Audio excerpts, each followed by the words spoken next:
Vasily Krukov emerged from the mine in April 2017, exactly 10 years after his burial. He walked down Vorkuta's main street at midday, when the city was bustling and bustling. His overalls were clean, dust-free, spotless, as if they had just been issued from a warehouse. He wore a hard hat with an extinguished flashlight. His boots gleamed. At first, people didn't recognize him. Then someone remembered, and panic set in. A woman from the grocery store screamed. A man from the pharmacy ran out into the street and froze. Word spread faster than Krukov could walk.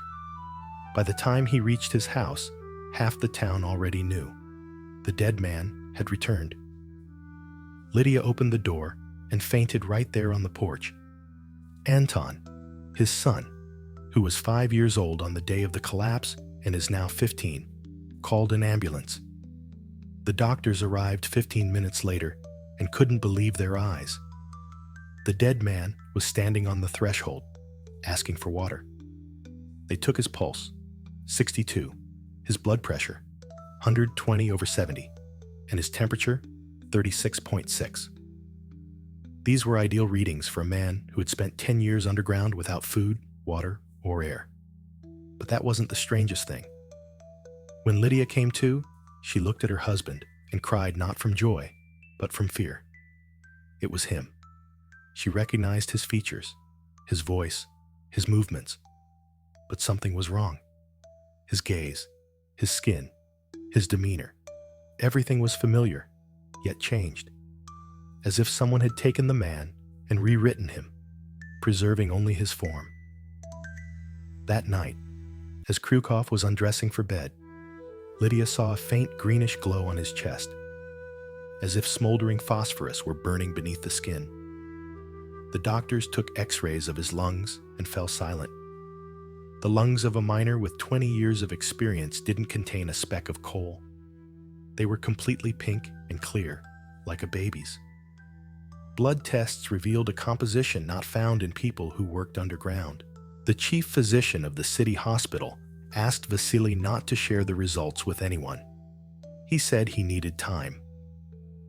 A week later, men in gray uniforms arrived in town, without shoulder boards or documents, only service IDs with a coat of arms and a seal no one had seen before. Watch the video to the end and subscribe to the channel to see more stories. Thank you. Part 2. What Lies Underground? The story began in 2007. Mine number 17 near Vorkuta was the deepest in the north. 100 meters of vertical shaft, then horizontal workings for another 300 meters. The coal there was special. Anthracite, pure and dense as stone.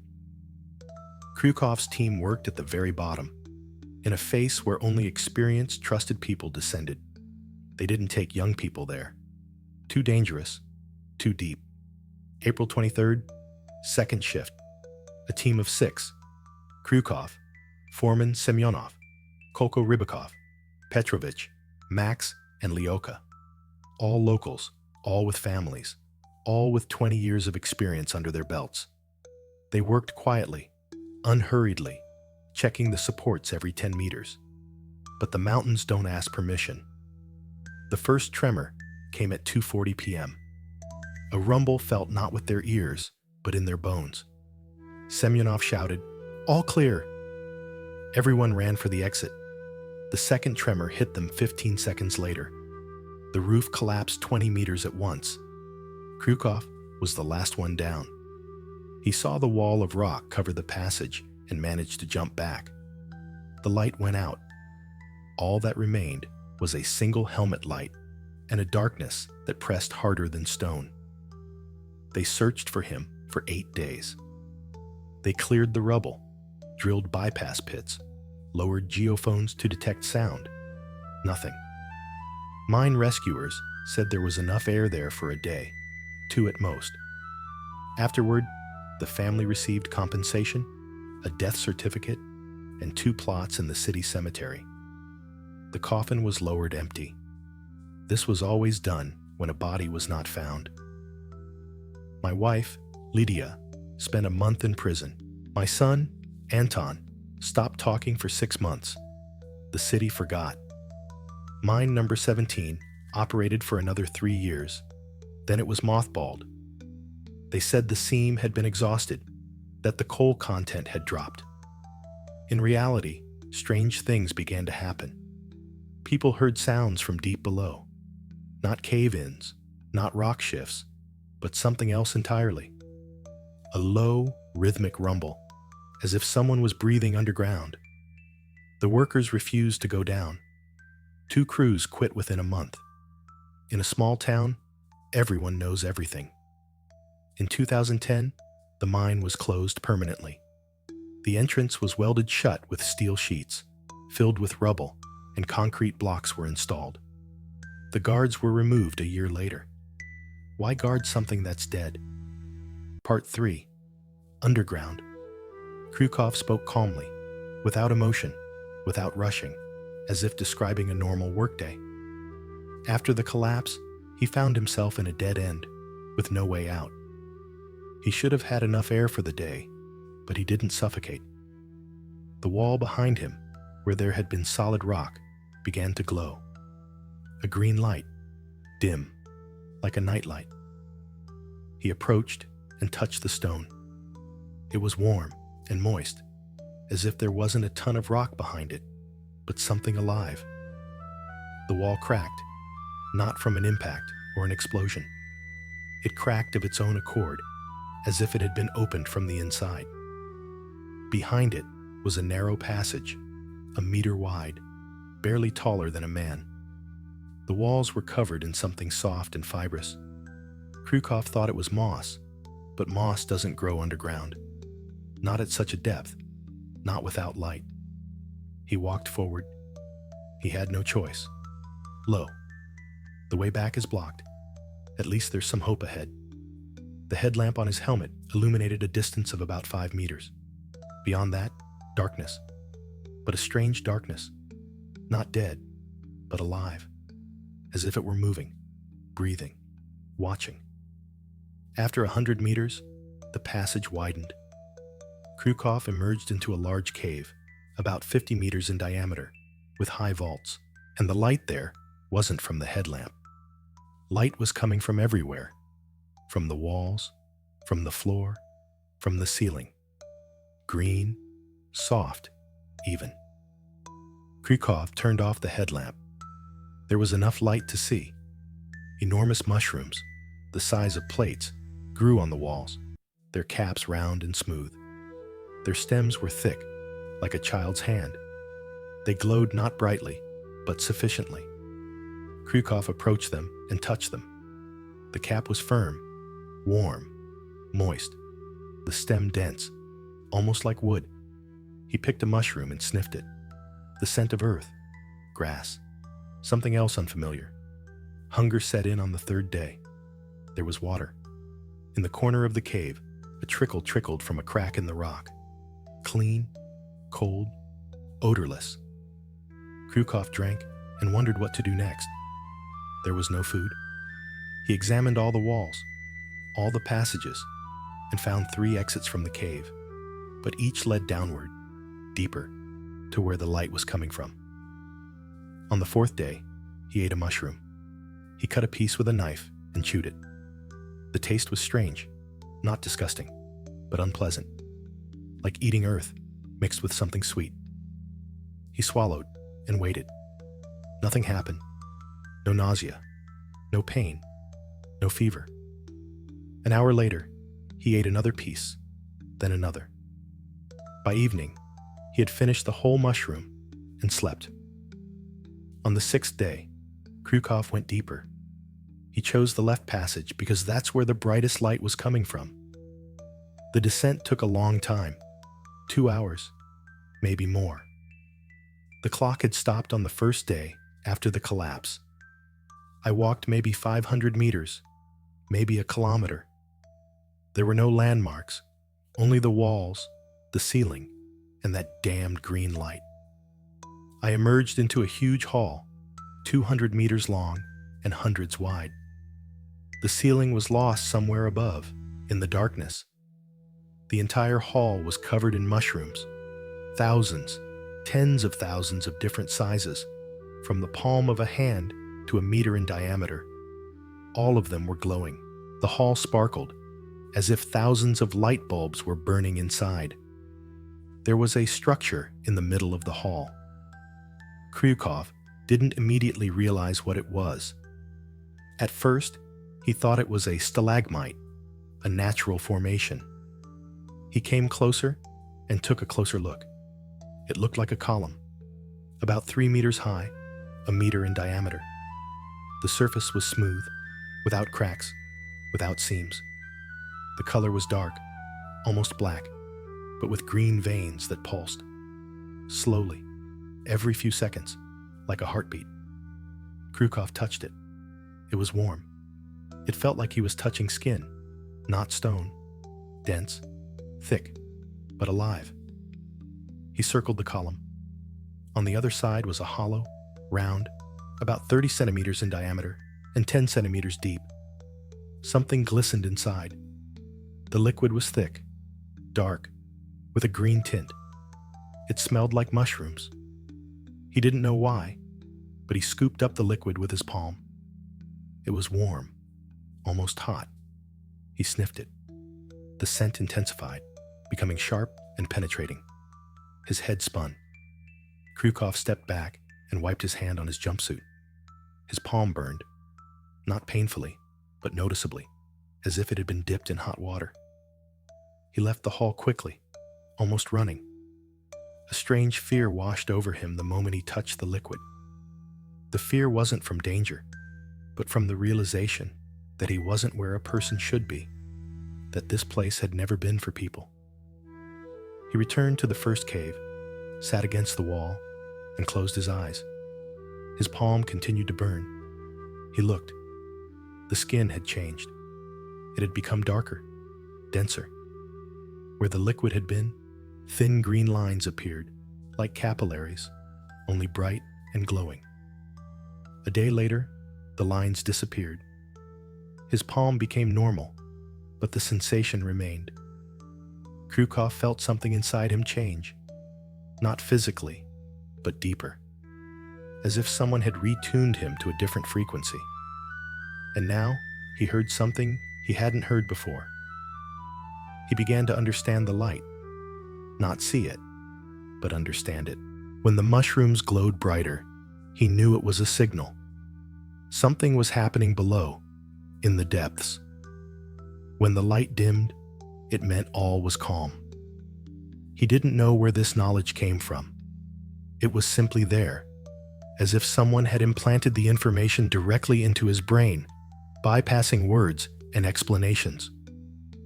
In the third week, he descended into the Great Hall again. This time, he wasn't alone. 3 more followed him. They weren't human. Kryukov didn't know what to call them. They resembled humans in form, but not in content. They were about 6 feet tall. Their build was thin, almost skeletal. Their skin was gray, with a greenish tint. Smooth, hairless. Their eyes were large, pupilless, completely black. They moved silently, smoothly, as if gliding across the floor. Kryukov wasn't afraid. He should have been, but he wasn't. It was as if something deep inside him already knew these creatures were harmless. They approached the column, stood around it, and froze. They stood there for about 10 minutes, then retreated back into the passage they'd come from. Kryukov followed them. They descended for a long time, a kilometer, 2, maybe more. The passages grew wider, the light brighter. Kryukov saw more and more mushrooms. They grew everywhere, on the walls, on the floor, on the ceiling. Some were enormous, 2 meters in diameter, with thick legs like columns.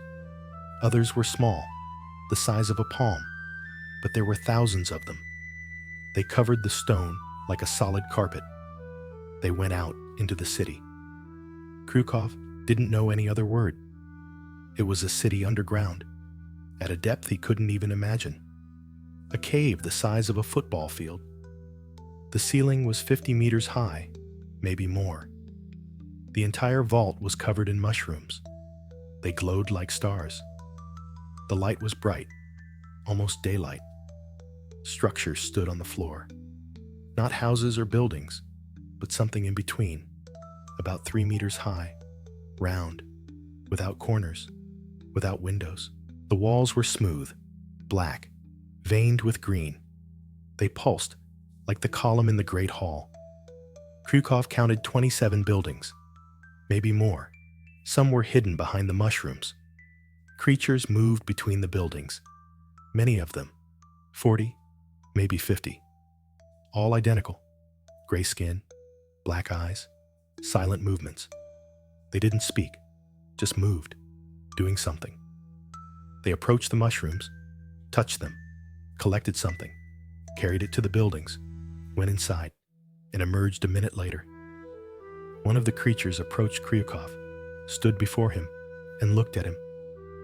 Kryukov held his gaze. Something inside him clicked, and he understood. He didn't hear it, he didn't read it, but he understood. These creatures aren't hostile.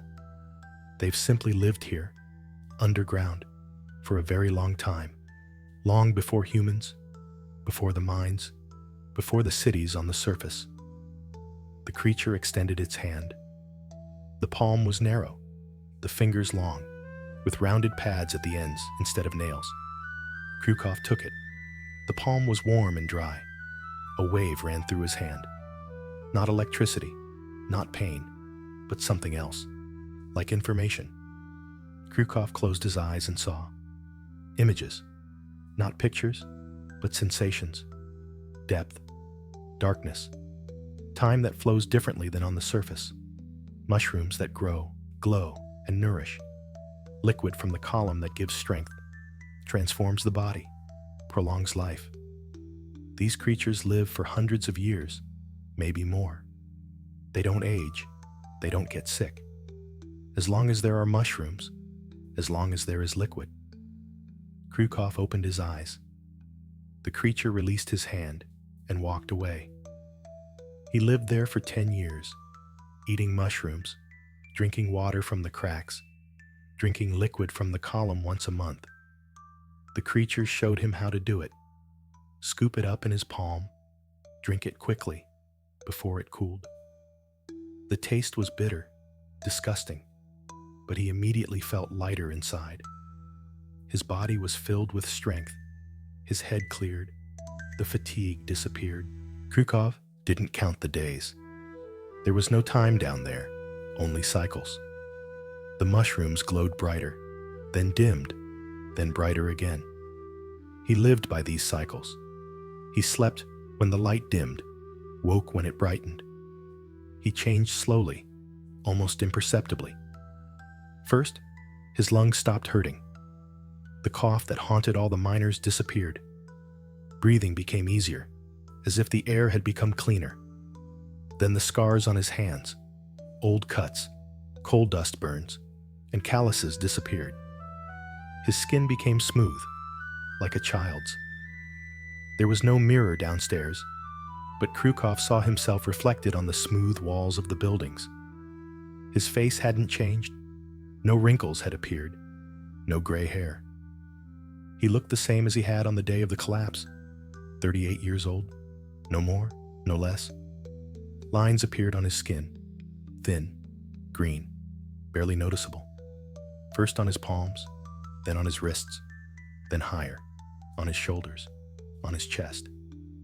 They didn't grow quickly. A month would pass, and then a new line would appear. Krukov wasn't afraid. He knew this was normal, that it was part of the change, part of the price of living underground.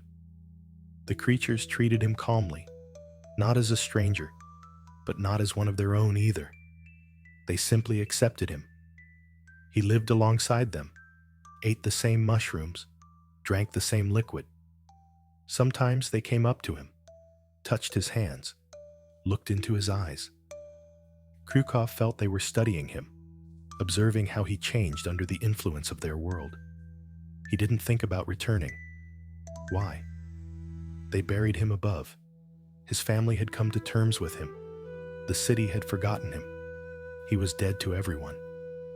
But here he was alive, more alive than ever on the surface. His body didn't hurt. His head was clear. He had enough strength for anything. But one day, he heard a sound from above, muffled, distant, like someone drilling into stone. Krukov raised his head and listened. The creatures froze. Everyone looked up at the cave ceiling.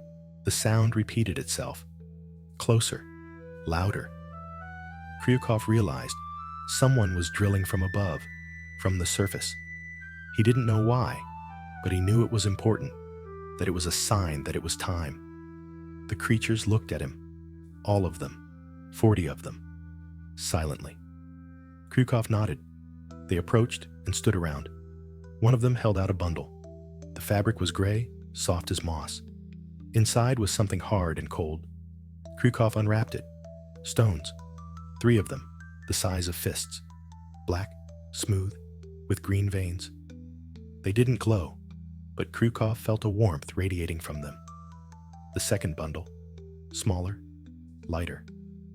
Inside was a square metal plate, about 10 centimeters by 10 centimeters, 2 millimeters thick. On the surface were symbols, not letters, not numbers, something else entirely. Crooked lines, circles. They formed a pattern that was painful to look at. Krukov turned away and folded the bundle back. The creatures showed the way upward. Krukov began to climb, climbing for a long time, a kilometer, 2 or 3. The passages grew narrower. The light grew dim. He emerged into the first cave, where he'd spent the first few days after the collapse. Mushrooms were still growing here, but fewer in number. The light was dimmer. Further on was a rubble heap, the same one that had blocked the exit 10 years ago. But now it contained a narrow hole, a meter wide, in diameter. Light filtered through from above, not green, but white, daylight. Krukov approached and peered in. Above, the sky was gray, cloudy, familiar. He crawled through the hole and emerged onto the surface. Part 4. Between Worlds. The industrial zone of an old mine. Concrete blocks, rusty pipes, abandoned mine cars. Not a soul in sight. Krukov looked around. Everything had changed. 10 years. Grass had grown through the asphalt. The paint on the buildings was peeling.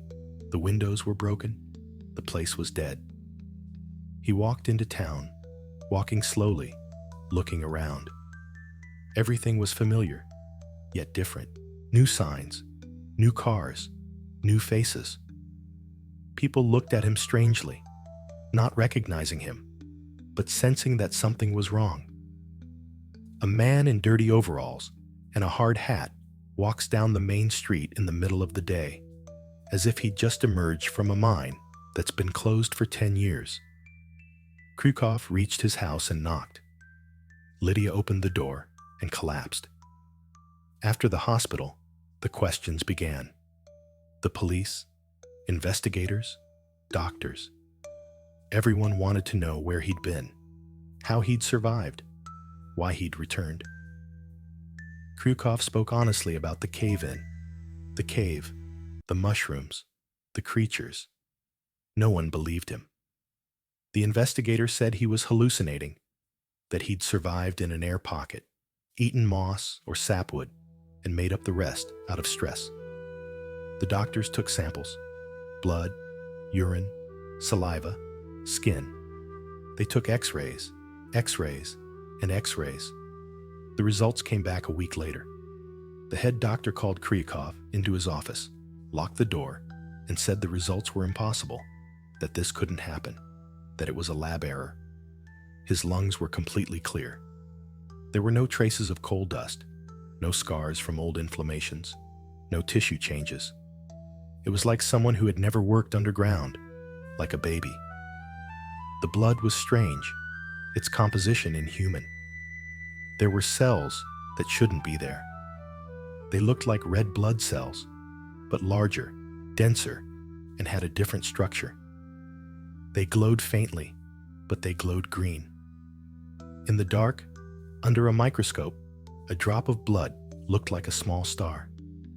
The skin was changed. The top layer was denser than in a normal person, thicker. The cells were arranged differently, in even rows, like bricks in a wall. This provided protection. The doctor didn't know what it was against, but it did. The head doctor asked directly, "What did they do to you?" Krukov answered honestly, "Nothing. I just lived there. Ate, drank, slept, that's all."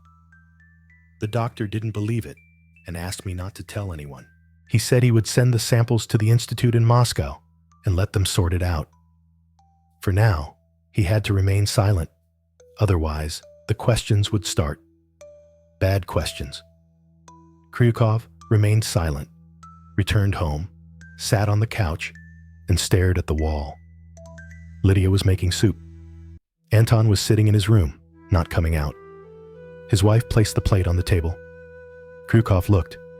Soup, meat, potatoes, normal food. He tasted it, swallowed, and felt it. Wrong. The taste was wrong, as if he wasn't eating food, but dead matter without life, without energy, just mass that needed to be digested. He finished his second spoonful. His stomach twisted, not painfully, but unpleasantly. His body rejected it, didn't want it. He put the plate down and said he wasn't hungry. Lydia was offended. "You haven't eaten properly for 10 years, and now you're refusing soup?" Krukov didn't explain. How do you explain that your body no longer accepts human food, that it's adapted to a different diet, to mushrooms, to liquid, to something that glows green underground? He lay awake that night, staring at the ceiling. Lydia was next to him, breathing evenly, calmly. He turned and looked at her. His wife had aged. Wrinkles, gray hair, tired eyes. 10 years without a husband, 1 child, work, loans. She had lived her life, but he hadn't. He stood up, went to the mirror, turned on the light, and looked at himself. His face was young, his skin smooth, his eyes clear. 38 years old, the same as 10 years ago. He undressed and looked at his chest. Green lines, thin, barely noticeable. They ran from the center of his chest to his shoulders, down to his stomach, up to his neck. A web, a cobweb, like tree roots under his skin. He turned off the light. The lines began to glow. Faintly, but visible, a green light, like mushrooms in a cave, like blood under a microscope, like liquid in a column. Krukov realized he was no longer human, not entirely. Something inside had changed. Something had been integrated, rewritten, reconfigured. He had become a hybrid, a human being on the outside, something else on the inside. Part 5. Men in Gray. They called in the morning, an unfamiliar number, a male voice even, emotionless. He introduced himself as Sergei Viktorovich from the Institute of Medical Research. He said he had received Kryukov's test results from Vorkuta. He said the case was unique. He wanted to meet the next day at the city administration building. Kryukov agreed. He arrived on time.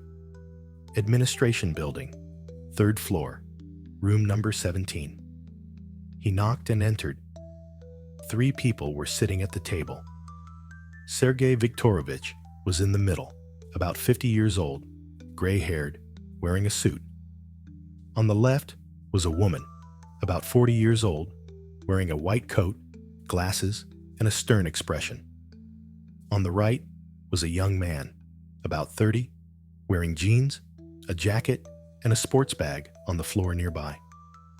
Sergei Viktorovich pointed to a chair. Kryukov sat down. The conversation began. Questions about the collapse, the cave, and the mushrooms. Kryukov spoke frankly, without embellishment.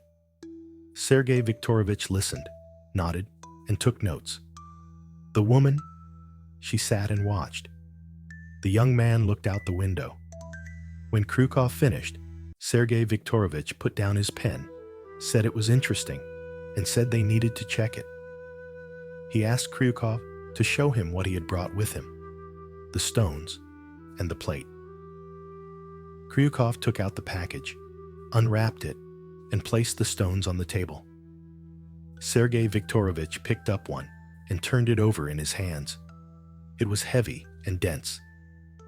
The woman put on gloves, picked up the second stone, held it up to her eyes, and examined it for a long time. The young man leaned over and looked. His face remained unchanged. Krukov didn't show her the plate, saying it was downstairs and that he'd forgotten to bring it.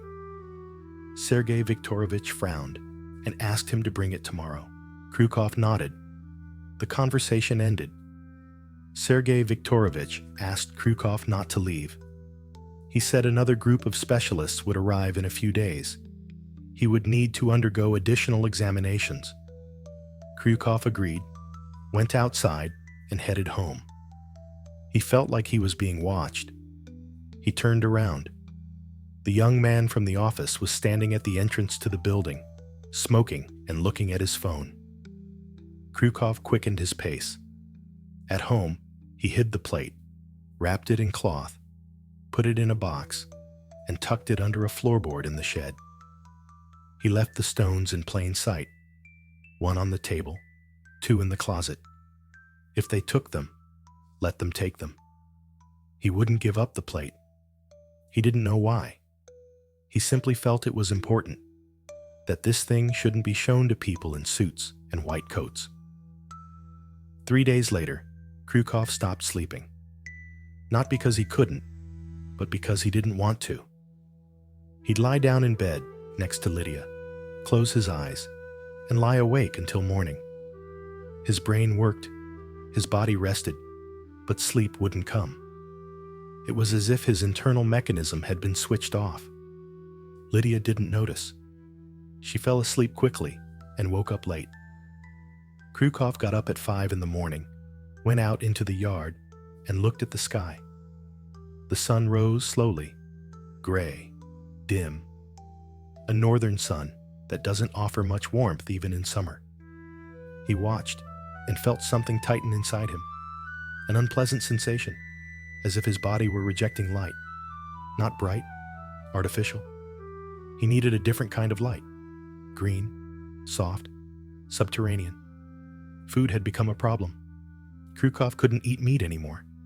He tried, swallowed, but his stomach would return it within an hour. Fish was the same. Bread was palatable, but it didn't satisfy, like eating cardboard. Vegetables were tolerable, but only raw. Boiled, fried, and stewed made him nauseous. Lydia became worried. "Are you sick?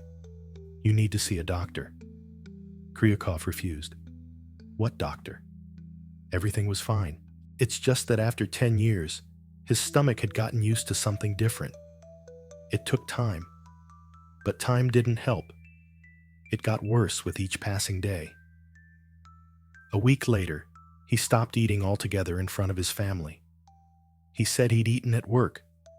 He had no work, but Lydia didn't ask. She saw that her husband had changed, not just externally, but more deeply, as if something alien had taken up residence inside him, slowly displacing the man. Anton avoided his father, leaving the room when he entered, not answering questions, not making eye contact. Krukov understood. The boy was afraid, not of his father, but of what his father had become. A creature that looked human, but was no longer human. One night, Krukov was awakened by a sound. He didn't wake up. He wasn't asleep. He heard a quiet tapping on the window, regularly, every 5 seconds. He stood up, walked over, and looked. No one was there. The street was empty, the streetlights dim. The tapping continued. Krukov listened. The sound wasn't coming from outside, but from within, from the wall, from under the floor. He went downstairs, went out into the yard, and opened the shed. The sound grew louder, coming from under the floorboard where the plate was hidden. Kryukov lifted the board, took out the box, and unfolded the cloth. The plate was still in place, but the symbols on it glowed. Faintly, barely noticeably, but they glowed green. Kryukov took the plate and held it to his eyes. The symbols moved slowly, smoothly, as if alive. The lines curved, the circles spun. It was painful to watch, but impossible to tear himself away. He stood and stared until his eyes began to water. Then he put the plate back, buried it deeper, covered it with earth, returned to the house, and lay down on the bed. Lydia was asleep. Kryukov closed his eyes and saw, "This is the first dream in a week, but it's unusual, vivid, and clear, like reality." He was underground again, in a large hall where a column of liquid stood. There were many creatures around him, more than 50. They stood in a circle, looking at him. One approached and extended his hand. Kryukov took it. A wave of warmth and pleasure coursed through him. A voice in his head, not words, but images. "Come back. Your body is changing. It will soon be too late. You will die above. Here, you will live." Kryukov woke up. Lydia was beside him, breathing evenly. He looked at his watch. 5 in the morning. It was still dark outside. He stood up, went to the mirror, and turned on the light. The lines on his chest had become brighter. There were more of them now. They ran from the center of his chest to his arms, to his legs, to his neck. His entire chest was covered in a network of green capillaries that glowed in the dark. He turned off the light. The room plunged into darkness. His chest glowed faintly, but noticeably, like a lantern under his shirt. Kryukov put on his sweatshirt and left the bedroom. Anton was sitting in the kitchen, drinking tea and looking at his phone. He heard footsteps, looked up, saw his father, and froze. Kryukov walked to the table and sat down opposite him, and they looked at each other for a moment, silently. Anton spoke first. "Dad, were you really there? Underground?" Kryukov nodded. "Really? Really?" Anton paused, then asked, "Were there people there?" Kryukov shook his head. "Not people, different." Anton looked into his cup. "Are you different now too?" Kryukov didn't answer. He didn't know what to say. The boy was right. He was different. Not quite human anymore. Something in between. A hybrid of two worlds, belonging to neither. Anton stood up, walked to the door, stopped, and turned around. "Mom cries at night. She thinks I don't hear her, but I hear her. She says you didn't come back alone, that someone else is with you." Kryukov lowered his head. Anton left. Footsteps on the stairs, the door slamming. Silence. Mom was right. I didn't come back alone. Something else lives within me. Part 6. Operation. At 10 in the morning, they arrived again. The same young man, plus 2 others. One in uniform, with lieutenant's epaulets, the other in civilian clothes. A leather jacket, a duffel bag. They knocked. Lydia opened the door. They asked to see Kryukov, and he came out. The young man introduced himself. Igor, from the institute. He needed to undergo further tests. Kryukov asked where. Igor smiled. "Not far. City Hospital, Building 2. 2 hours, no more." Kryukov looked at the lieutenant. "It's a must." The lieutenant nodded. "It's a must. Orders from above." They drove in a jeep. The windows were tinted. The interior was clean and smelled of leather. Kryukov sat in the back, between Igor and the man in the jacket. The lieutenant was driving. They drove in silence. Kryukov looked out the window. Familiar streets, familiar houses. The city hadn't changed. Only the people had become different, indifferent, tired, as if life had sucked all the life out of them. They hadn't arrived at the hospital, an industrial zone on the outskirts, old hangars, rusty fences. The jeep stopped at the gate. The guard opened it and let them through. They drove inside and stopped at a gray building without signs. Igor got out first. "Let's go." Krukov didn't move. Where were they going? This wasn't a hospital. Igor turned around. The smile had disappeared. He said, "Come on, let's not do anything stupid." The man in the jacket grabbed Krukov by the elbow. Firmly, painfully, he pulled him out of the car and led him toward the building. The lieutenant walked behind him, his hand on his holster. Inside, a corridor. Doors on both sides, a fluorescent lamp, linoleum on the floor. It smelled of bleach and something else. Chemicals, medications, a hospital.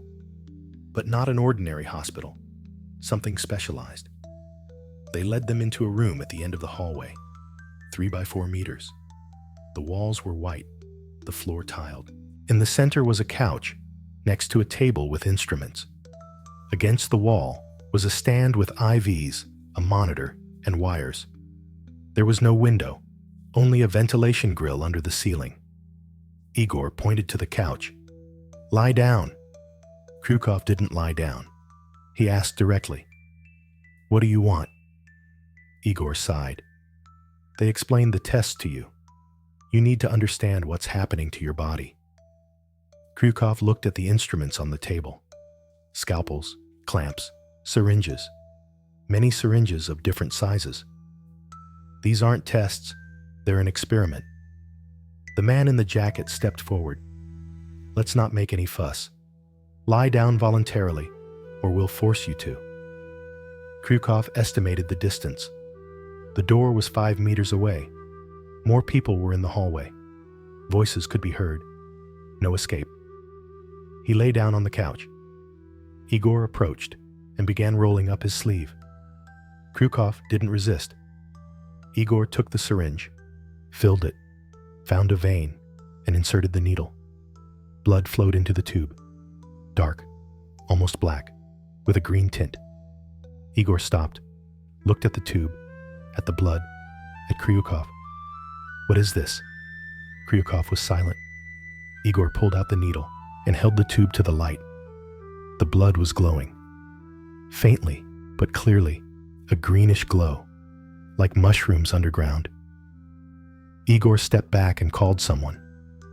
A woman entered the room, the same one from the administration office.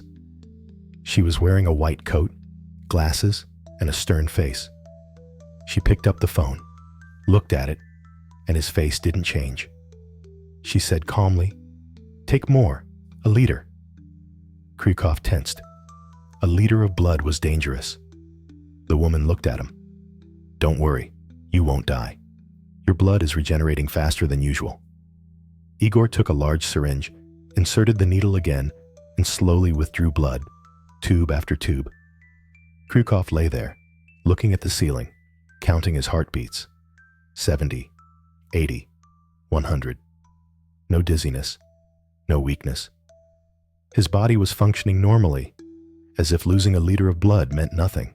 When they finished, Igor stepped back and placed the tubes on the table. The woman approached Krukov and sat down on the chair next to him. "Let's talk calmly, like human beings. Tell me in detail about those you saw downstairs." Krukov repeated what he had said earlier. Gray creatures, black eyes, silent movements, mushrooms, light, liquid. The woman listened, nodded, then asked how many there were. Krukov paused. "I don't know exactly. I saw about 50, maybe more." The woman wrote it down.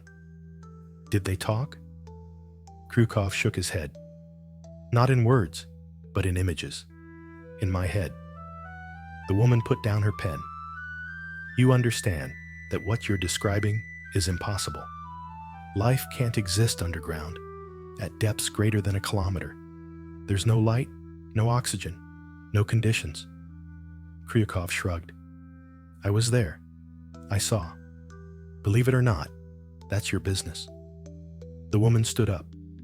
We'll check. You have the stones you brought. We'll take care of them. We'll examine them. If there are traces of organic matter, bioluminescent compounds, we'll believe it. If not, then you're making it all up. Psychosis after a trauma. It happens. Kryukov sat down. And if I haven't made this up, then what? The woman looked him in the eye. If I haven't made this up, then there's something beneath Vorkuta we didn't know about. And it changes everything. Our science, our history, our understanding of life. This will be the discovery of the century, or a catastrophe, depending on what these creatures want. She left. Igor and the man in the jacket remained. They sat silently, looking at Kryukov. An hour passed. 2. Kryukov asked for water. Igor brought him a glass. Kryukov drank it. He felt the water wasn't helping. His thirst wasn't quenched. He needed a different kind of water. Water from cracks in the rock, cold, with the taste of earth. They returned home in the evening. Igor said they'd take the stones tomorrow for analysis and then return them. Kryukov didn't object. The stones aren't important. What's important is the plate. And it's in the shed under the floorboards, and they don't know about it. Lydia arrived home in tears. Where did they take you? I called the hospital. They said you weren't there. Kryukov hugged him. Everything's fine. Just some special tests. Lydia didn't believe it. You've gotten thinner, pale. What's happening to you? Kryukov didn't answer. Went into the bedroom, lay down on the bed, and closed his eyes. The vision again. The underground city. Mushrooms. Light. Creatures standing around, watching. One comes closer. A voice in his head. Time is short. Your body is at its limit. It's dying up there. Come back now, or it will be too late. Kryukov opened his eyes. Darkness. A room. A ceiling. Familiar shadows. He stood up and went to the window. Outside, streetlights, houses, cars. A world of people. A world to which he no longer belonged. That night, he left quietly, so as not to wake his wife and son.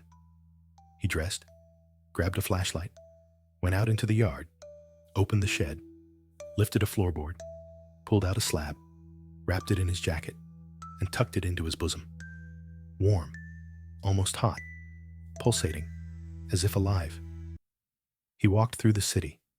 The streets were empty. People were sleeping. He reached the industrial zone, where an old mine stood. The gates were welded shut, but there was a gap in the fence to the side. He crawled through and walked to the building where the mine entrance was. The concrete blocks were still there. Kryukov walked around and found the hole he had crawled out of 10 days ago. He peered in. The darkness was deep, thick. He turned on the flashlight and shone it down. About 10 meters to the first cave. He descended slowly, clinging to the ledges. His feet slipped. His hands trembled, not from fear, but from anticipation.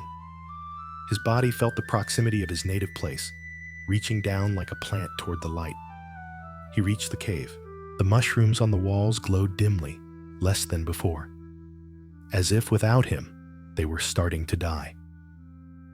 Kryukov approached and touched one. The cap was cold and dry. The mushroom was dying.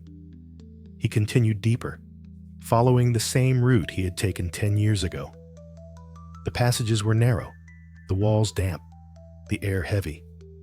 He descended for an hour, maybe 2. Time lost its meaning. Only one thing mattered: reaching the city, reaching those who were calling him back. He emerged into a large hall. The mushrooms glowed brighter here. Thousands of caps, each like a lantern. The light was soft, green, pleasant. Kryukov closed his eyes and inhaled. The air was sweet, with a hint of earth and something else. Life. Real.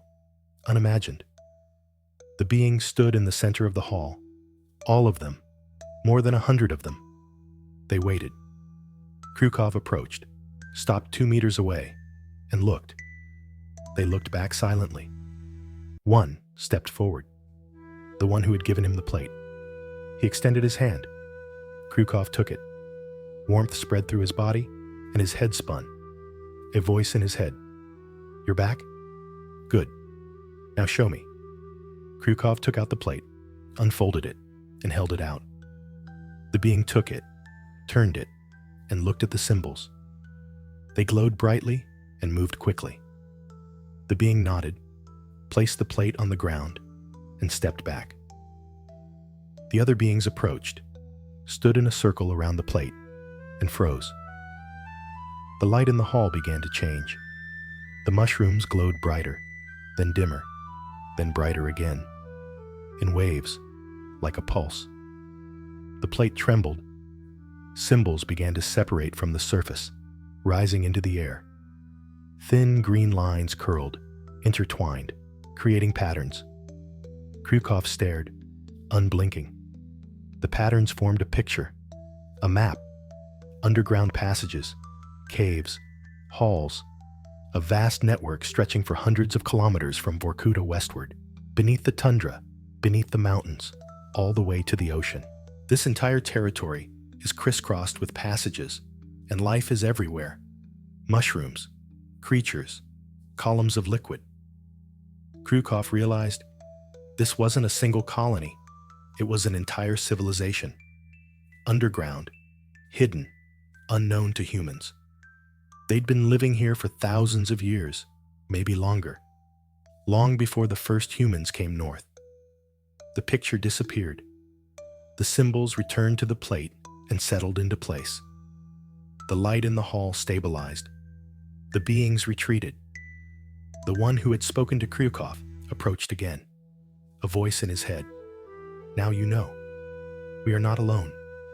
There are many of us all over the planet, underground, underwater, in places where humans cannot go. We are older than you.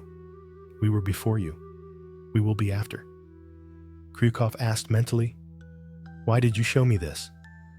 The being replied, "Because you have become a part of us. Your body has changed.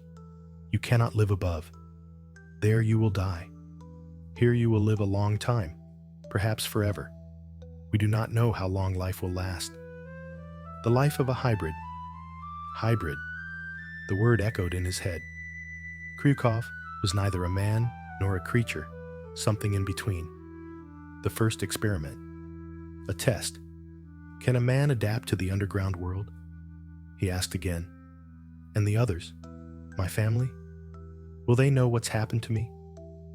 The creature paused, then answered, "They know you won't return. Inside, they've already said goodbye. Your wife isn't crying for you. She's crying for who you were, the man she loved. That man died 10 years ago in the mine. What has returned is not him. It's us." The words struck harder than a scalpel. Krukov lowered his head.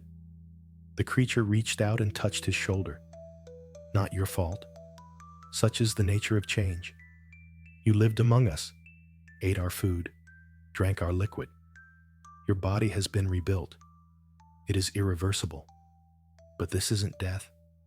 This is a new life. Different, but still life." Krukov raised his head, looked at the creature, at the others, at the mushrooms around him. This was his world now. Green light, damp walls, the silence of the depths. Here he would live. Here he would stay. The creature stepped back, pointing to a passage at the far end of the hall. "That's your place. We built it for you. Go." Krukov walked. He walked through the hall, past the mushrooms, past the creatures. Everyone watched silently, as if seeing him off. Not to death, but to a new stage.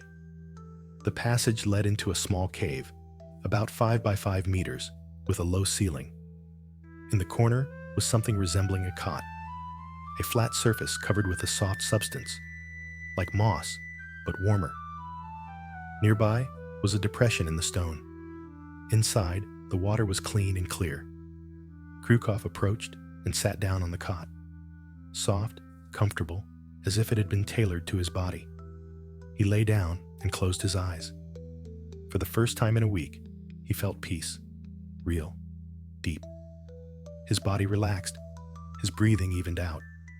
He was home. Part 7. The Bridge, Between Worlds. A month passed quickly. For Kryukov, time flowed differently underground. Not in days, not in weeks, but in cycles of light. The mushrooms flared brighter, then dimmed. 28 cycles. A month of human time. In that month, he changed completely. His hair fell out completely. His skin became denser, darker. His nails disappeared. His fingers were covered in the same smooth gray skin. His teeth remained, but they had become stronger. He could crack stone if necessary. His voice changed, becoming lower and hoarse, as if his vocal cords were coated with something dense. The creatures watched, approaching him every day, touching him, studying him. Krukov sensed their interest. He was an experiment, the first human to fully adapt to the underground world. They wanted to understand how far the changes would go, whether he would remain sapient, whether he would retain the memory of his past life. Krukov remembered everything. Lydia, Anton, the house, the streets of Vorkuta, but the memories seemed alien, as if they belonged to someone else. He looked at them like old photographs, familiar faces, familiar places, but without emotion, without warmth. He realized he was losing his humanity, not physically, but psychologically. His connection with the past was breaking. What had once been important no longer mattered. Family, work, money, the future. All of this remained above, along with a man named Vasily Krukov. On the 29th cycle, he ascended.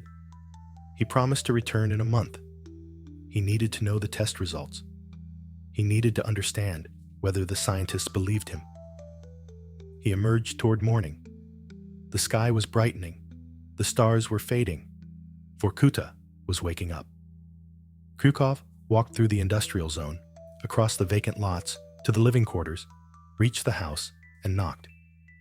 Lydia opened the door, saw, screamed, and slammed it. Krukov heard through the door. "Anton, call the police. He's back." Krukov didn't wait, turned around, and walked back. Lydia was frightened, not of him, but of what he had become. Gray skin, black eyes, green lines on his face. His wife had seen a monster, not her husband. He returned to the industrial zone, hid in an abandoned hangar, took out his phone, and dialed a number. Igor answered immediately. "Tell me." Krukov said briefly, "I have evidence, real samples. Come alone." He gave the address. Igor arrived an hour later, alone, as requested. He entered the hangar, saw Kryukov, and stopped. "What's wrong with your face?" Kryukov didn't answer, but held out his backpack. "Here, examine it. It has everything you need." Igor took the backpack, opened it, peered in, pulled out a stone, and turned it over. It was heavy and strange. He pulled out a flask and shook it. Liquid sloshed inside. "What is this?" Krukov explained. "Liquid from the column. Analyze it. You'll see a composition not found in nature. You'll see substances that prolong life." Igor closed the backpack. "Okay, we'll check. Where are you going now?" Krukov looked toward the exit. "Back down. That's where I belong. I'll be back in a month to hear the results. If the scientists believe me, I'll bring one of them. A creature. Living proof." Igor nodded. "Agreed. I'll be in touch." Krukov turned and headed for the exit. Igor called out, "Wait, what about your family? Your wife? Your son? Will you at least say goodbye? Kryukov stopped and didn't turn around. I already said goodbye. 10 years ago in the mine, when a man named Vasily Kryukov died. What came back wasn't him. It was a hybrid. Hybrids don't have families. He left the hangar and headed toward the industrial zone. Igor watched him go. Then he took out his phone, dialed a number, and spoke quietly and quickly. Yes, contact was made. Yes, samples were obtained.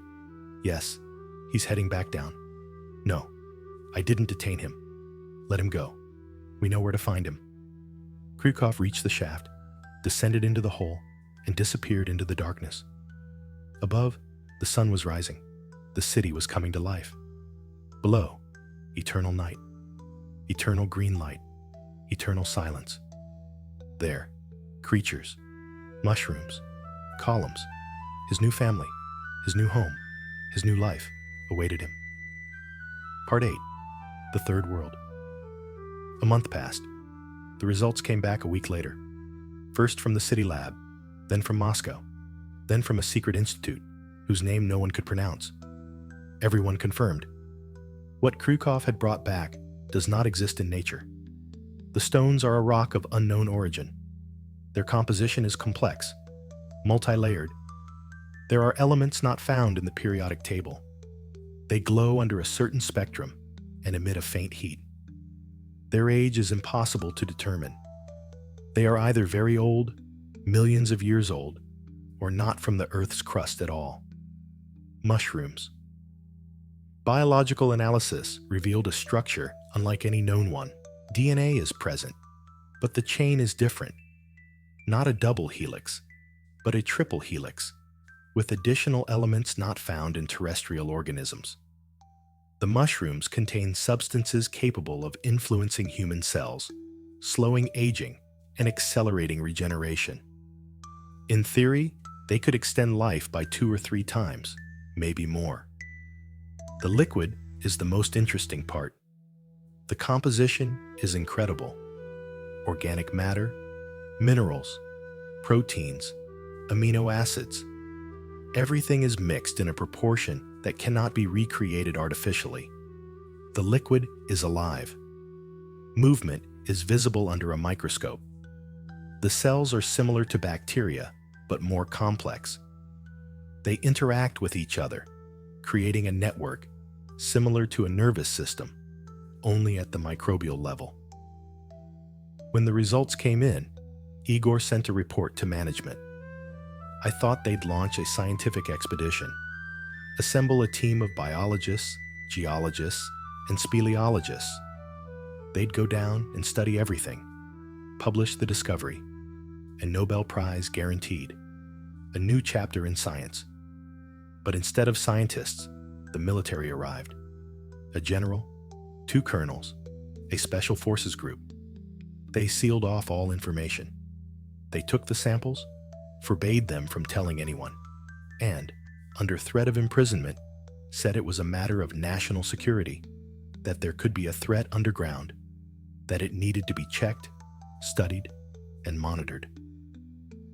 Igor tried to explain that the creatures were intelligent, peaceful, that this was a scientific discovery, not a military threat. They didn't listen. The general said bluntly, "Until we're sure they're safe, we consider them enemies." Kryukov met with Igor in the same hangar. The young man looked tired and tense. "When's the operation?" Kryukov asked. Igor looked him in the eye. "Tomorrow evening at 9. They're already here, in the city. They're staying in the barracks on the outskirts, waiting for darkness." Kryukov released him, turned, and headed for the exit. Igor called out, "What are you planning? Don't do anything stupid." Kryukov stopped and turned around. "I have to warn them. Give them a chance to hide or go deeper." Igor stepped forward. "You'll be killed.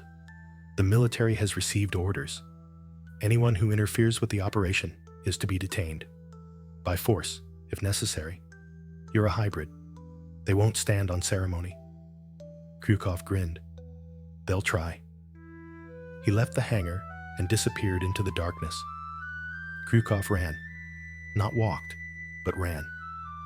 The hybrid's strength was at full capacity. His muscles didn't tire, his breathing even. He reached the industrial zone in 10 minutes, descended into the mine, and fell asleep in the darkness. He flew down, knowing every ledge, every crack. The passages seemed narrow, but his body squeezed through easily. His skin was slippery, thick, and didn't scratch the stone. 20 minutes later, he was in a large hall. The creatures stood around, all of them, more than 100. They knew. They sensed the alarm. Krukov approached the main one and extended his hand. A touch. A wave. Images flew quickly. People are coming. Tomorrow, many will be armed. They're afraid. They'll shoot. We need to go deeper. Close the passages. Hide. The main one answered calmly. We know. We felt it. People have been digging the earth for a week. The sound is coming from above. They're looking for an entrance. They'll find it soon. Krukov was surprised. You knew and did nothing? The creature nodded. We were waiting for you. You're the bridge. You must decide whether to stop them or let them come. Krukov was at a loss. How can I stop them? There are 15 of them, all armed. I am alone. The creature extended its other hand and touched Krukov's chest. You are not alone. You are a hybrid. You have the power of two worlds, the human mind and our adaptation. You can talk to them, explain, show them that we are not enemies. Krukov shook his head. They won't listen. The military follows orders. The general said to consider you enemies. They will. The creature released his hand. Then we will defend ourselves. We are peaceful, but not defenseless. We have means. Krukov became wary. What means? The creature turned and pointed to the distant passage. There are large old columns there. They produce not only liquid, but also gas. Heavy, dense. It fills the passages, stopping your breathing. People will fall asleep forever. Krukov's heart sank. You'll kill them. The creature turned back. Only if there's no other choice. We don't want to die, but we will protect our home, our children, our columns. That's all we have. Krukov understood. The creatures weren't aggressive, but they weren't helpless either. If the military attacked, they would be repelled and die. All 15 of them. And then even more would come, stronger, with heavy weapons. They would blow up the passages, flood the caves, destroy everything. Another way was needed. A dialogue was needed. But how could he get the military to talk instead of shooting? Krukov thought all night, sitting in his cave, staring at the wall. By morning, an idea had occurred to him. Risky, dangerous, but there were no other options. He climbed up, emerged from the mine, and went into town, not hiding, walking down the main street in broad daylight. People were jumping, shouting, pointing. Some were taking pictures on their phones. Some were calling the police. Krukov reached the administration building and went up to the 3rd floor. A guard tried to stop him. Krukov gave him a gentle shove. The guard flew back against the wall and slid to the floor. Krukov continued on. Office number 17. He knocked and entered. A man in uniform sat at the desk. He had a general's epaulets. 2 colonels sat nearby. All 3 jumped to their feet and reached for their weapons. Krukov raised his hands. I am not an enemy. I have come to speak. The general drew his pistol and pointed it. Stay where you are. Krukov stopped. My name is Vasily Krukov. I am that miner. I lived underground for 10 years. I have become a hybrid. I know everything about the creatures you are looking for. The general did not lower his pistol. Speak quickly. Kryukov spoke, telling everything about the collapse, the caves, the creatures, the mushrooms, the liquid, how they live, what they eat, how they communicate, that they are intelligent, peaceful, and pose no threat. The general listened, frowning. When Kryukov finished, he asked, "If they are peaceful, why are they hiding? Why didn't they come out to people sooner?" Kryukov answered honestly, "Because they're afraid.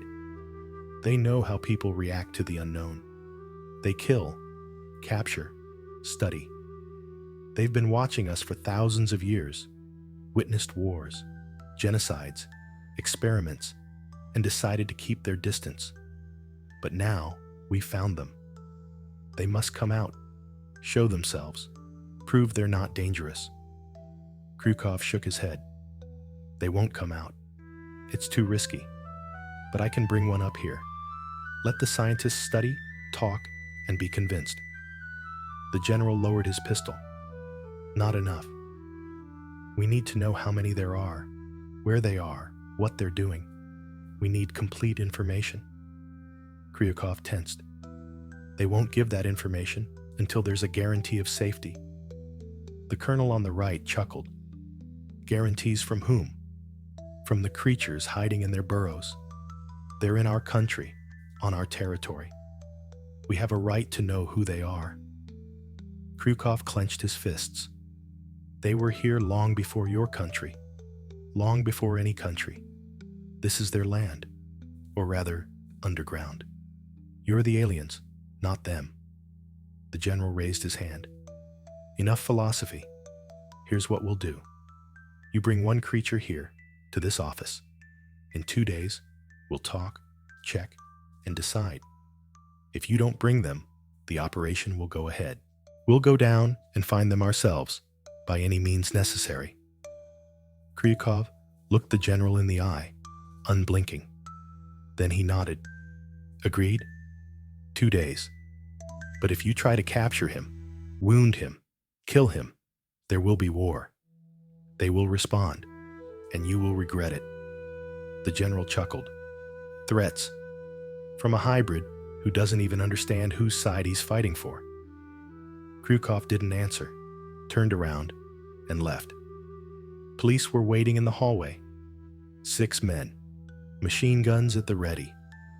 Kryukov stopped. The general emerged from the office and ordered them to let him through. "He's under my control." The police lowered their weapons and stepped aside.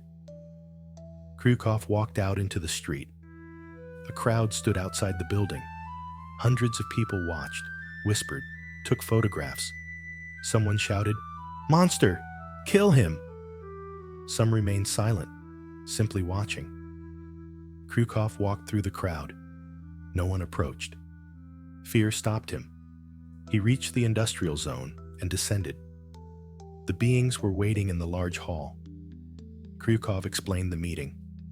The main being listened, then replied, "Do you want one of us to go up to the human world, where the light is bright, the air is dry, and danger is at every turn?" Kryukov nodded. "I understand the risk, but this is the only way to avoid war. If they see you, talk to you, and are convinced you're intelligent, they'll retreat, giving us time to negotiate." The being paused, then called the others.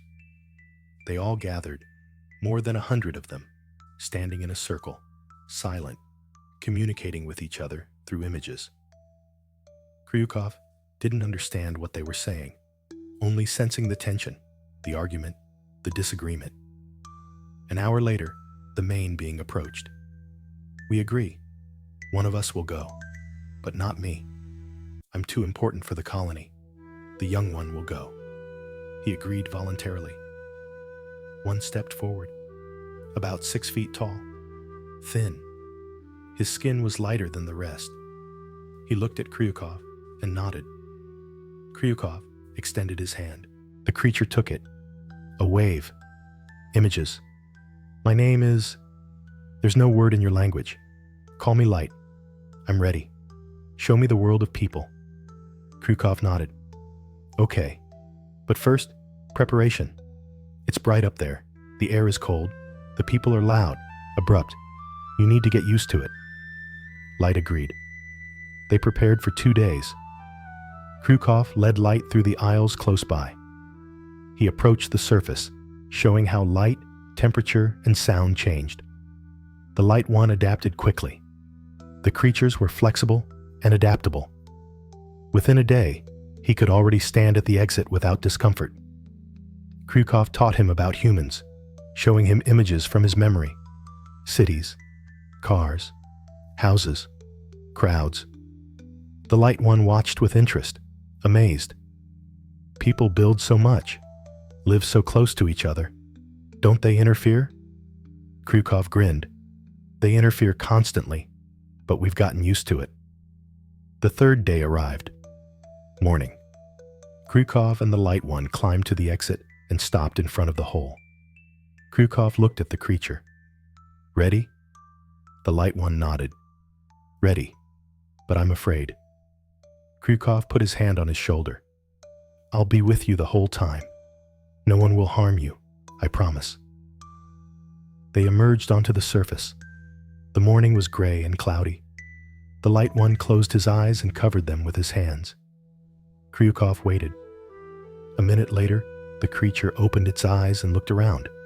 Sky, houses, pipes, rust.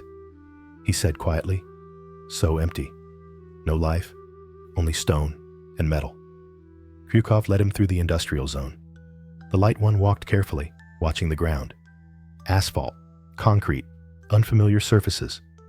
In caves, there's always stone, smooth and predictable. Everything here is alien. They reached the city. The streets were empty. Early morning. Krukov led them along circuitous routes through courtyards and alleys. He avoided people. No time to panic. Administration building, 3rd floor, room 17. Krukov knocked. Come in. They entered. The same 3 were sitting at the table. A general, 2 colonels, plus 4 more. 2 in white coats. Scientists, 2 in civilian clothes. Observers. Everyone jumped to their feet upon seeing the Light One. The general was the first to regain his composure. He sat down and nodded. Sit. Krukov and the Light One sat. Silence. Everyone looked at the creature. The Light One looked back calmly, without fear. The general spoke. Introduce yourself. The Light One didn't answer. He didn't speak the language. Krukov translated mentally. The creature nodded and extended its hand toward the general. The general recoiled. What is it doing? Krukov explained. It wants to touch. That's how they communicate, through touch. The general frowned. I won't touch it. Let it speak with words. Krukov shook his head. It can't. They don't have vocal cords like us.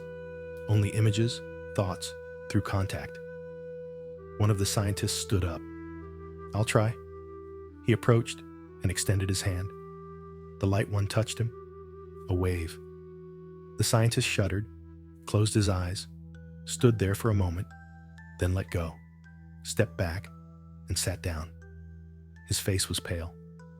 The others asked, What did you see?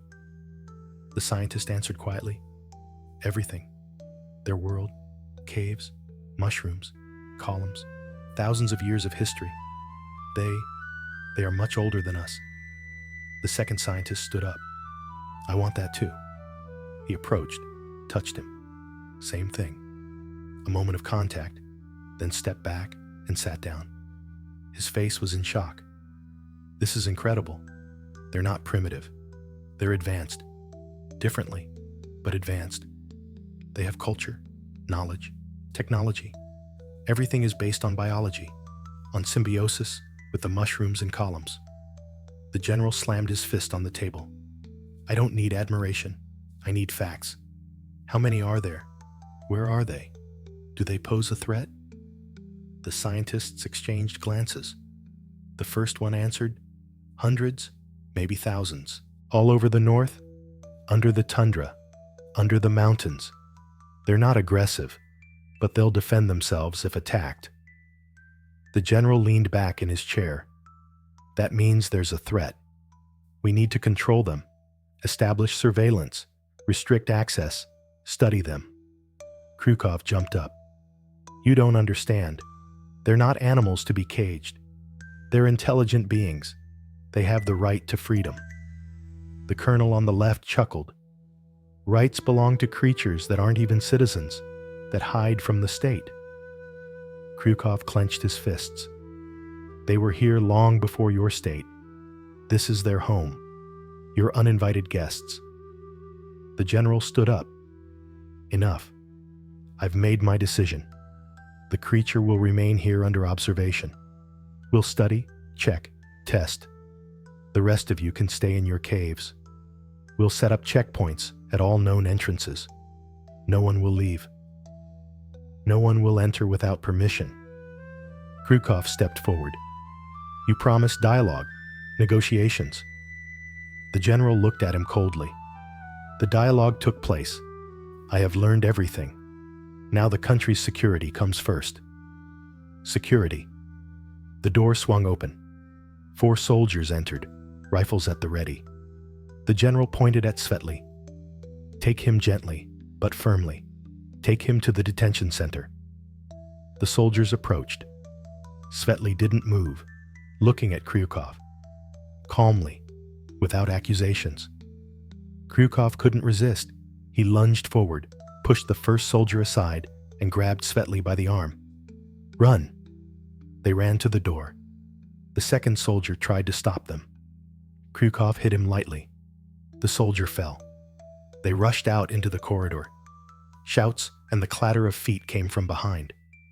Krukov dragged Svetly along with him. Downstairs, a corridor, an exit. There's a crowd outside. People saw the creature, screamed, and ran away. Krukov and Svetly ran across the square. A warning shot rang out overhead. Krukov looked back.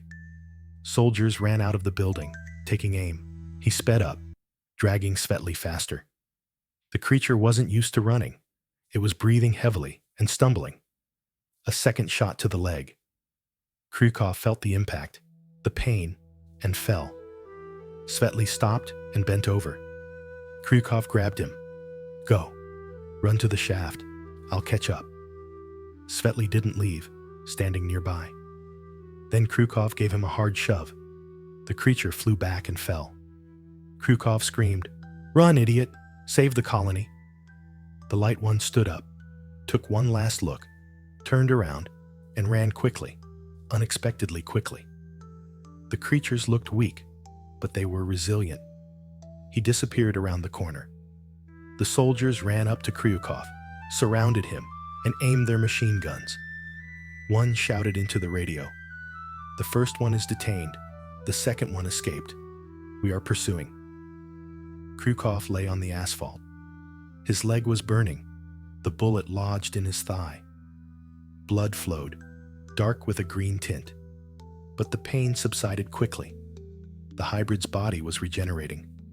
The muscles around the wound contracted, stopping the bleeding. A minute later, the bleeding stopped. The soldiers grabbed Krukov, lifted him, and dragged him back. He didn't resist. He gave the light one a chance. Now the creature must return. Warn the colony. Let them go deeper. Hide. The military won't stop. Epilogue. A new beginning. Krukov was thrown into a cell. The basement of the administration building. Concrete walls. An iron door. A single light bulb hanging from the ceiling. A bunk. A bucket. Nothing else. He sat up and examined his leg. The bullet had come out on its own. The muscles had pushed it out. The wound had healed. In an hour, only a scar would remain. In a day, the scar would be gone. The hybrid's body was working incredibly well. In the evening, the door opened. The general entered alone, sat down on the bunk opposite, and watched silently. Krukov stared back. The general spoke first. You made a mistake. You helped the creature escape. Now we don't know where it is. We can only guess. Kryukov grinned. It's at home, among its own kind, where it belongs. The general nodded. Perhaps. But now we'll take a more aggressive approach. We'll go down, find them all, and take control by force if necessary. Kryukov stood up. You'll start a war you won't win. They know every passage, every crack. They could seal the tunnels, release the gas, and disappear into the depths where you can't reach. And even if you do, what then? Kill them all? Destroy the knowledge accumulated over thousands of years? For what? The general stood up too. For security. I don't know what they can do, what technology they have, what intentions they have. Until I know, I'll consider them a threat. Kryukov stepped forward. Are you afraid? You're simply afraid of what you don't understand, what you can't control. That's not security, that's paranoia. The general turned toward the door and called for security. Keep him here, don't let him out. We begin the operation tomorrow. He left, and the door slammed shut. Kryukov was alone. He sat down on the bunk, closed his eyes, and mentally connected with the colony. The images flowed slowly, intermittently, too far away, too much stone between them. But some things were passing. The light one returned. Warning. The colony was preparing. They were going deeper into the old passages known only to them. They were sealing the entrances, covering their tracks. By morning, their city would be empty. The military would find only empty caves and dead mushrooms. Kryukov smiled. Good. Smart creatures wouldn't fight where they were weakest. They would hide, wait, and return when the danger had passed. But he understood that this wasn't the end. It was the beginning. People had learned about the underground world. They wouldn't stop. They would search, dig, and drill. Sooner or later, new entrances will be found, and then the conflict will recur. A treaty is needed, an official one, recognized between humans and creatures. Territories must be divided, rules established, and exchanges established. Humans will gain access to the liquid, the mushrooms, and knowledge. Creatures will receive protection, recognition, and the right to live without interference. But a treaty requires negotiators from both sides. Who's on the human side? A general won't do. The military sees only a threat.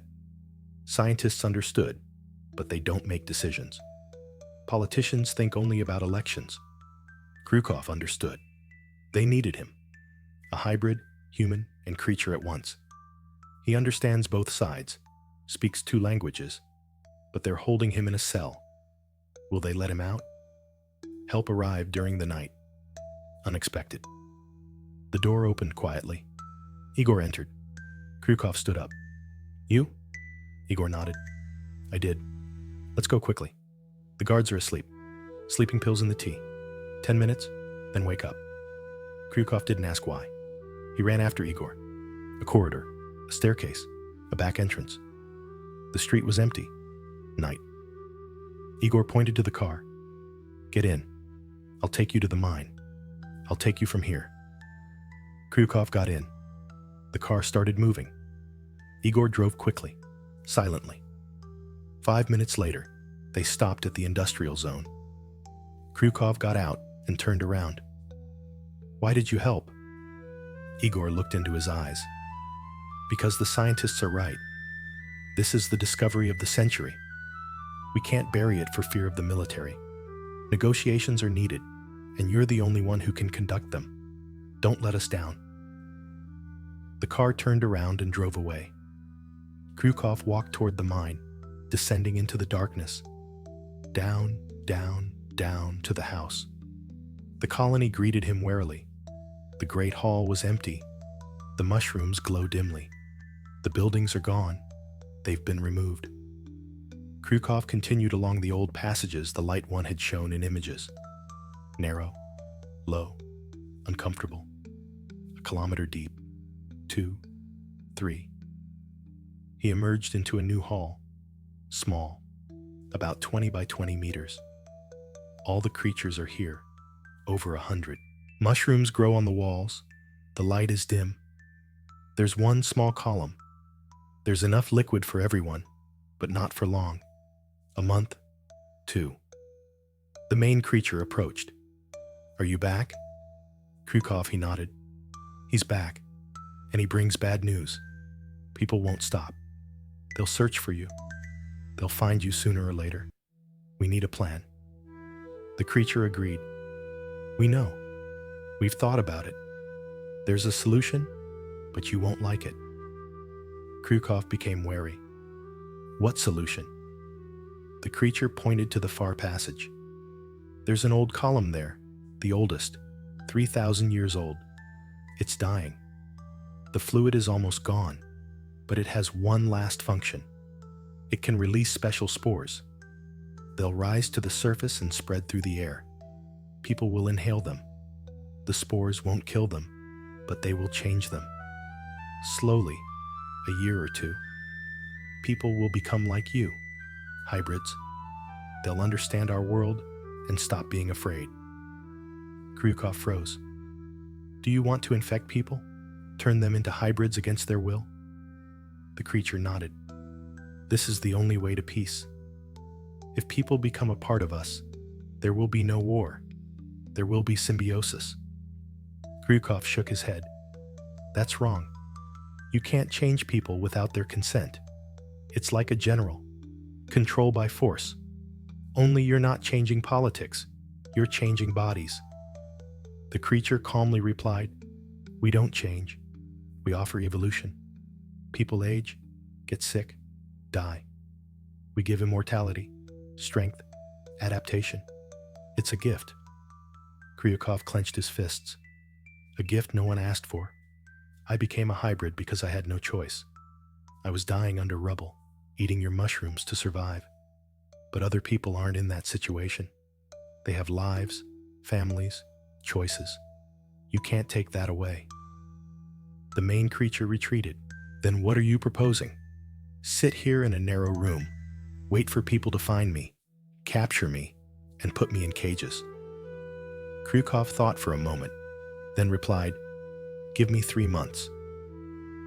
I'll go up there and talk to scientists, journalists, and ordinary people. I'll tell the truth, show that the creatures are peaceful and useful. Perhaps public opinion will change.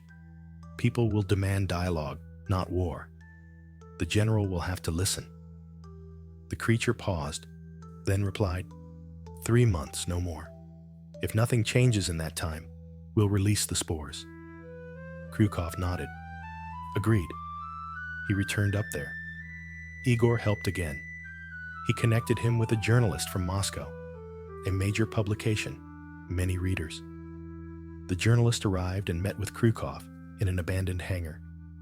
Krukov spoke for 3 hours about the collapse, the caves, the creatures. He showed his skin, his lines, his eyes. The journalist took photographs, wrote notes, his face a look of shock.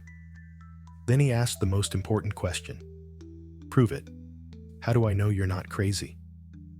Krukov handed over the package. There were dried mushrooms there. Submit them for analysis. The results will show. The journalist left. A week later, the article came out. Big on the front page. Photos of Krukov, his skin, his eyes. An analysis of the mushrooms was included. An independent lab report. The composition was incredible. Biological structures that don't occur in nature. The article exploded. The internet was in a frenzy. Some said it was fake. Photoshop? A hoax? A tabloid? Others believed it, demanding an investigation, a scientific expedition, the truth from the government. The general tried to hush it up, gave an interview, and said it was a provocation. Krukov was mentally ill. The mushrooms were ordinary. The analysis was faked. But people didn't believe it. Too many details. too convincing. A month later, the authorities gave in and announced the creation of a special commission: scientists, biologists, geologists, ethicists. The task was to study the phenomenon, conduct an expedition, and issue a conclusion. No military, only science. Kryukov met with the commission. 12 men, serious and authoritative. He recounted everything, showed the way to the mine, and agreed to accompany the expedition, but on one condition: no weapons, only flashlights, cameras, and equipment. We would descend peacefully, observe, and leave them alone. The commission agreed. 2 weeks later, they descended. Kryukov, 12 scientists, and Igor. They walked slowly, carefully. Kryukov led, showing the way. The scientists observed, wrote down, and photographed. Mushrooms on the walls, a green light, humid air. They reached a large, empty hall. The creatures were gone, but traces remained. A structure, a column, a liquid. The scientists studied for hours, taking samples, measuring, analyzing. Their faces were ecstatic. One said out loud, "This revolutionizes everything: biology, geology, anthropology. We need to rewrite the textbooks." But the creatures were gone. Kryukov knew where, but he wouldn't say. First, trust. Let people get used to the idea. Then contact. The expedition returned to the surface. The report was published. Official, scientific, confirmed. An underground ecosystem exists beneath Vorkuta. Bioluminescent mushrooms, unknown organisms, anomalous structures. Further research is needed, but peacefully. The public rejoiced. The discovery of the century, a new form of life, the possibility of a revolution in medicine and biology. The authorities declared the territory a protected zone. Mining, drilling, and any interference without permission were prohibited. Kryukov returned to the colony and told it. The main creature listened, then replied, "You kept your promise. We will not release the spores. People have shown they are capable of dialogue. This is the beginning." Kryukov nodded. "It's a beginning, but there's a long way to go. It will take time, years, maybe a decade. People change slowly, but they do change." The creature extended its hand. Kryukov took it. "Wave. Images. You are a bridge between worlds. Live between, they have it. Speak for us. Show people that we are not enemies, that we are allies. Someday, the worlds will merge. People and us. One civilization, underground and above ground. This is the future." Kryukov nodded. "Understood. The mission is clear." Months passed. Kryukov lived in 2 worlds, a week below, a week above. Below, he ate mushrooms, drank liquid, and communicated with beings. Above, he met with scientists, journalists, and ordinary people. He told stories, answered questions, and dispelled fears. People were getting used to it. At first, they were afraid and shied away. Then they looked closer, listened, and then they accepted.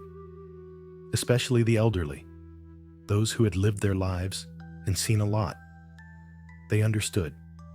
Underground, there were no monsters, just different beings, just as alive, just as valuable.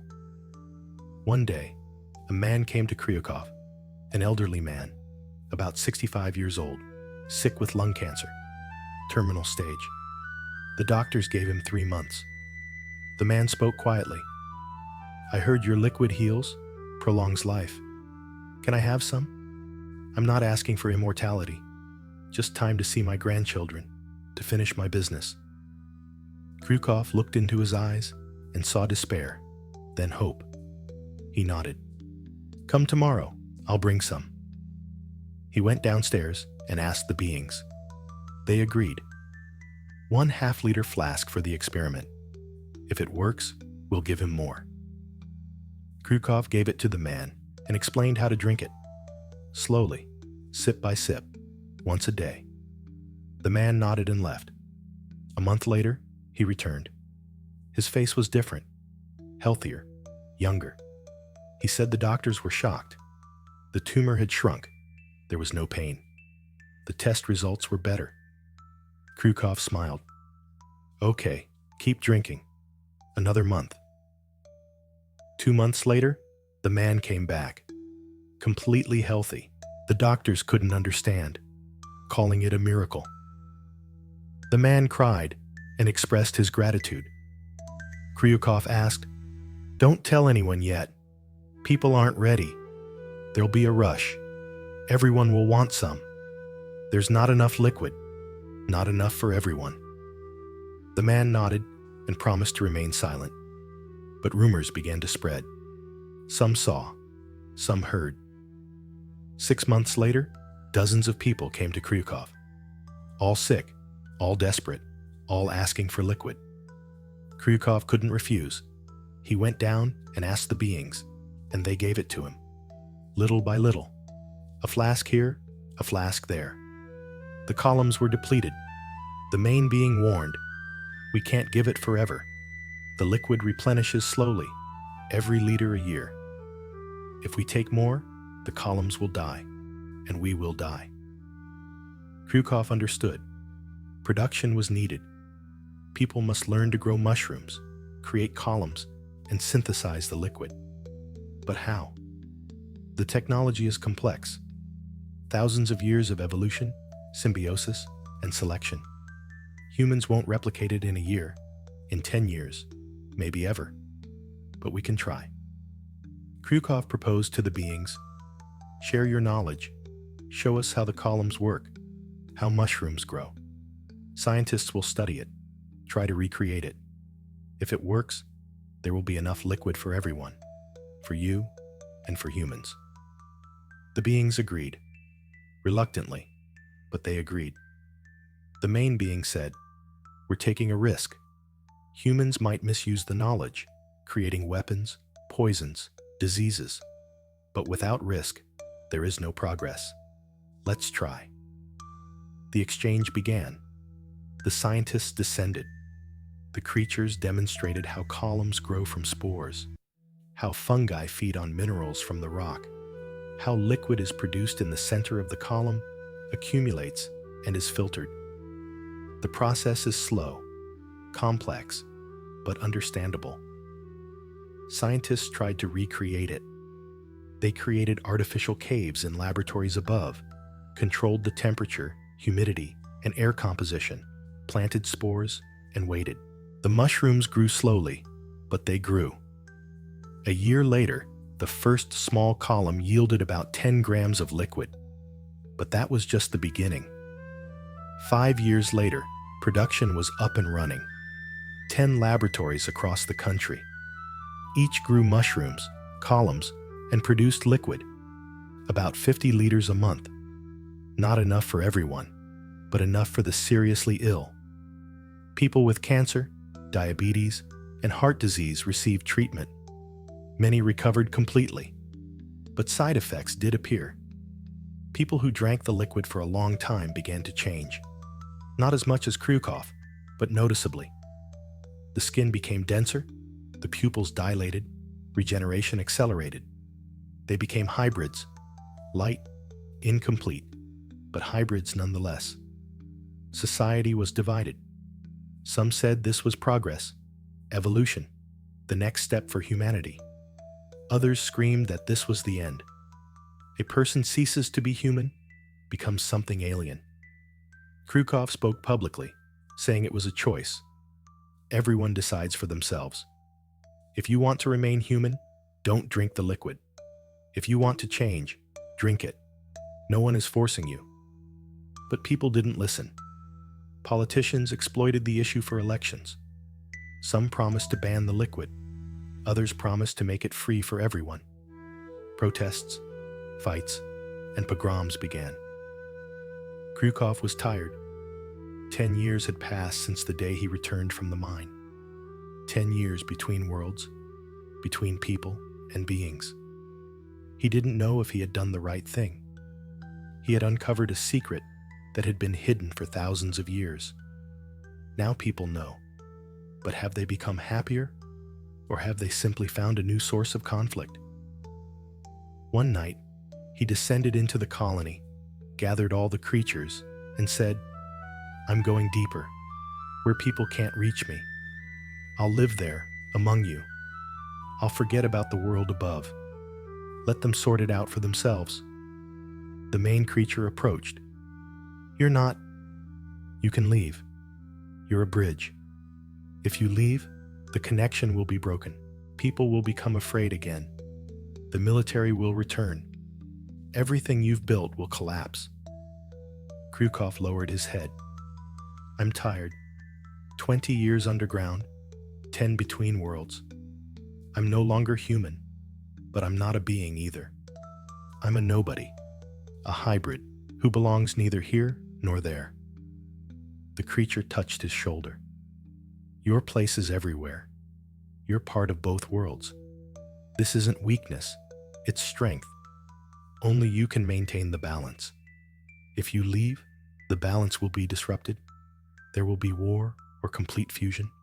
Both options are bad." Krukov raised his head. "What do you propose?" The creature replied, "Build a third world, not human, not ours, but a hybrid. A place where people and we live together, learn from each other, create something new." Krukov thought. A third world. Underground cities where human technology merges with subterranean biology. Where people work, study, and live alongside creatures. Where children grow up understanding that beneath their feet lies another civilization, not hostile, but allied. He nodded. "I'll try. But that's a long time. A decade, maybe a century." The creature agreed. "We have time. We live a long time. You too now." Krukov returned above ground, met with Igor, with the scientists, with those who believed. He proposed a project to build the first hybrid city underground, not far from Vorkuta, where people and creatures live together. An experimental zone, a model for the future. The authorities agreed, providing funding, permission, and support. 2 years later, construction began. They dug tunnels, installed ventilation and lighting systems, planted mushrooms, grew columns, and invited people. Those who wanted change, who weren't afraid of the new. Hundreds came. Scientists, engineers, doctors, ordinary people tired of the surface world, the sick seeking treatment, the curious, thirsting for discovery. They all descended into a new underground city. The beings came too, first 10, then 20, then 50. They taught people how to grow mushrooms, how to communicate through images, how to sense the earth. People taught them how to use tools, how to build complex structures, how to record knowledge not in memory, but on storage media. 5 years later, the city was alive. Thousands of people, 100 beings, side by side. It wasn't always smooth. There were conflicts, misunderstandings, mistakes. But they learned, adapted, and created a new culture, a hybrid one. Krukov looked at the city and understood. This is only the beginning. On the surface, billions of people, underground, thousands of beings. Most don't even suspect each other, but those who do, change. Slowly, city after city, connection after connection. Perhaps in 100 years, the two worlds will merge completely. People will descend, creatures will rise. There will be one civilization, hybrid, strong, immortal. Or not. Perhaps the conflict will return. Fear will win. The worlds will once again separate, closing themselves off from each other, each in their own burrow. Krukov didn't know, couldn't predict. He could only build a bridge, day after day, stone after stone, and hope that others would follow him. One day, a young man of about 20, healthy and strong, came to him. He said, "I want to become a complete hybrid. like you. I'll go down there, live there, drink liquid, eat mushrooms. I'll change. I'll become a bridge, like you. Krukov looked into the young man's eyes and saw determination. He asked, "Why? You have a life, a future. Why give it up?" The young man replied, "Because the world above is dying. Wars, disease, pollution. In 100 years, there won't be anything to catch there. But underground, something different. Pure, eternal, true. I want to be a part of that." Krukov nodded. "Okay, let's go. I'll show you the way." They descended together. The young man remained below, beginning to change. Within a year, he had become a hybrid, light, incomplete, but sufficient. Then came the second, the third, the 10th. More and more people were choosing the path below, especially the young, those who saw the future and understood that it wasn't on the surface, but underground or between worlds. Krukov looked at them and smiled. He was no longer alone. There were other bridges, other hybrids. Perhaps there would be hundreds, thousands of them, an entire nation. People and creatures who lived everywhere, underground and above, speaking all languages, understanding all sides. This is the future. Not human, not underground, but hybrid. A third, new one. Krukov stood on the border between two worlds, one foot on the surface, the other in the mine. The sun was setting, painting the sky red. Below, the mushrooms glowed green. Two lights, two worlds, one man between them.